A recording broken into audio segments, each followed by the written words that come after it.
Montana Heritage Project has been so successful, well beyond our wildest dreams. Montana will be the pioneering model that other states will look to.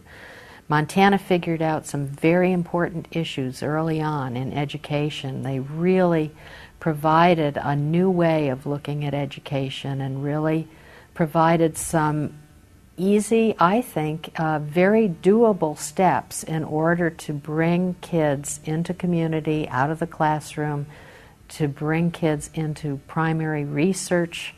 And I'm hoping that 10 years from now we'll have several states that have based their educational place-based projects on the Montana Heritage Project. Well, I think the project's important to young people because they have an opportunity to do original research in a field where, for the most part, very little has been done. So they're picking up historical skills, research skills that they can apply to a whole lot of other venues. And so here are students out in the communities doing truly important research, gathering material that otherwise is going to get away and never be recorded. It builds community rather than having it be a school exercise. You take that real-world experience and bring it into the classroom, and you take the classroom experience and you bring it into the real world. So when things like that happen, when the educators' community is illuminated with real-world experiences, educators have an easier time of it. And every teacher that's been involved with this project has given a testimony to the fact that this invigorates the classroom. It enlivens the classroom, and students can sense that they're doing something real. I think a lot of young people coming out of rural backgrounds and rural communities, which the project focuses on, have a sense that history or culture or local information is always somewhere else, and it's not there.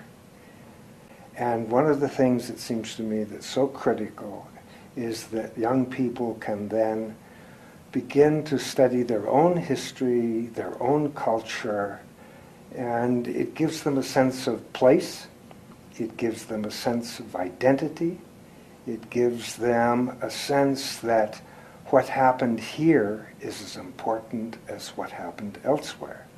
It's a community project that pulls people together, that provides for cohesiveness, and that leads to the kind of interaction that any kind of community really has to have if it's to be rich and deep and significant.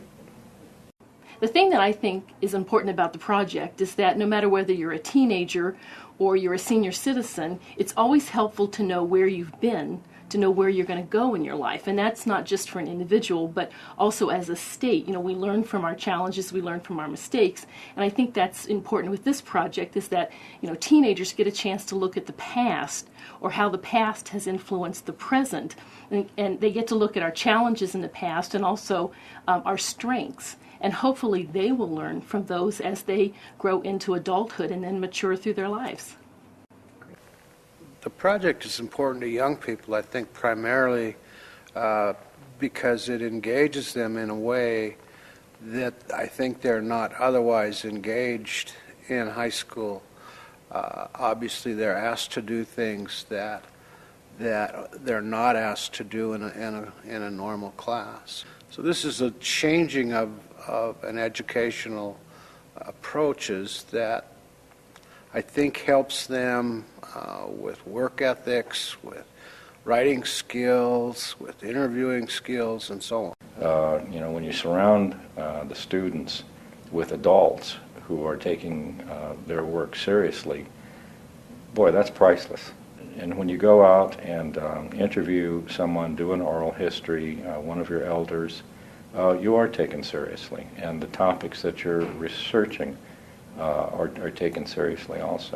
This is research that hasn't been done before. It's important research. They are not just regurgitating something that they read out of a book or something that they, got off the internet and they hand in a paper that's just, a poor imitation of somebody's work.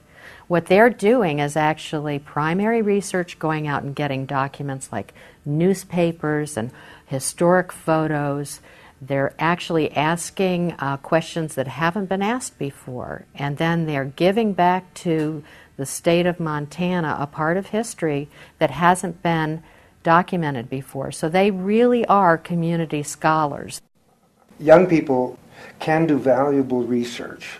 I think in many respects they make better interviewers than older people do who are more self-conscious. I think in many respects they make contact with older people and older informants. There is the sense on both sides that they want to share the information. And young people, as they pull this information together, as they evaluate it, as they compare it, as they put it into a context, this growing body of information and knowledge is a wonderful addition for all of us attempting to do research in both local and regional settings. I think young people increasingly are making their contributions by putting their research onto the internet so that it's available not just to the few, but to a larger and larger number of people.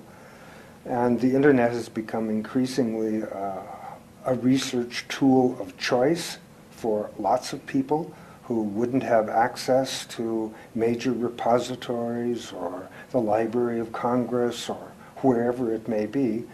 And for that reason, that kind of dissemination of the local information and local knowledge that these kids have been so instrumental in pulling together, it's really a welcome addition that deserves our recognition. The project is important to Montana in that communities don't exist in some kind of vacuum. And it's often been said that Montana is a local community with very long streets, a small town with streets that are almost 600 miles long. In this community, we are a community. We do encounter each other. It is important to know that we're somehow connected to a larger region than simply our isolated communities. I've seen, of course, 5 years of students coming to Washington and being the ambassador and representing the project, and having to present the findings of their research to the Librarian of Congress is quite daunting. And I've been really impressed with the level of poise and with the pride that students are able to impart to Dr. Billington as they make their presentations. They display an extraordinary awareness of their capacity to be these people who know the most about their subject. They, in a sense, come not as students, but they come as the sole historians, the people who have dedicated their time to do this research. The important thing that we all observed is that they always rose to the occasion and brought it off with a kind of a comfort and aplomb that I think is ultimately part of the characteristic of the small town culture of Montana as a region. The Montana Project has succeeded and it's done well, and the ripple effects have kicked off to adjacent states. People peer over and say, what are these people doing over there in Montana? That sounds interesting. The Heritage Project here, as it has been invented in Montana and has been shaped and formed and now developed a curriculum that virtually is universal in its application, if we can find those who are thoughtful and insightful enough to embrace it and to see it for its value, I think at the end of the day you can't calculate the kind of positive impacts that it would have upon the nation. Well, the Montana Heritage Project is not just a model for the state, it's an important model for the nation. I liken it to the kitchen in a restaurant. It's where the cooks came together and developed an extraordinary meal to serve up to the rest of the nation. And I really hope that in the years ahead that we see this project not just expand nationwide, but in fact I'd like to see it done globally. I think there's a lot to be said for the simpleness of the project and what it accomplishes. And what it accomplishes, I think, is a heightened awareness of the importance of the everyday things around us. The importance of looking at our communities, the importance of looking at our friends, our family, and understanding one another, and understanding why this building is where it is, or why this person builds a fence that way, or a house that way, or how this person learned to make a saddle. Why do you ranch this way? Why do you live this way? And that sense of place is really important. I think that sense of place brings a kind of peace to a community, when people know each other, when they respect each other. And it's a model that any educational system can emulate. It does not require many changes in what you do. It just requires some simple awareness and some involvement with the community. It would be nice if we could, bring it out to more and more schools, because I've seen such a benefit to schools from having this. And so, at the end of the day, if we all believe in freedom, and if we believe that it is when people are free that they rise to their highest levels of accomplishment, then we would pursue projects like this all across the country. It's a good thing. We just simply need more of it.